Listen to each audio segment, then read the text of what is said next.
कोकणातील प्रत्येक अपडेट जाणून घेण्यासाठी आजच माझे कोकणच्या सोशल मीडिया प्लॅटफॉर्मला लाईक, फॉलो आणि सबस्क्राईब करा।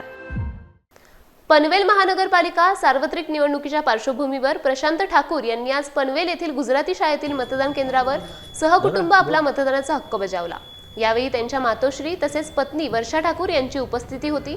तसेच भारतीय जनता पक्षाचे स्थानिक सभासद परेश ठाकूर आणि जिल्हाध्यक्ष अविनाश कोळी यांनीही याच मतदान केंद्रावर मतदान करत लोकशाही प्रक्रियेत सहभाग नोंदवला। मतदान केंद्रावर सकाळपासूनच मतदारांची ये-जा सुरू असून शांततेत मतदान प्रक्रिया पार पडत असल्याचे चित्र पाहायला मिळाले।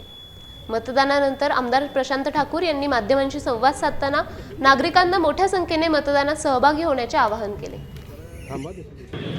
संपूर्ण पनवेल शहरामध्ये महापालिकेच्या हद्दीमध्ये सर्वत्र ज्या पद्धतीनं मतदारांचा प्रतिसाद हा आम्हाला प्रचाराच्या वेळेला पाहायला मिळाला, तोच प्रतिसाद आजही मतदानाच्या दिवशी कायम पाहायला मिळतोय। या मतदारांच्या मध्ये जाऊन आम्ही त्यांच्यासाठी काम केलंय आणि ते पाहता आम्हाला मतदार निश्चितपणाने कौल देतील, माहितीला कौल देतील हा विश्वास आहे।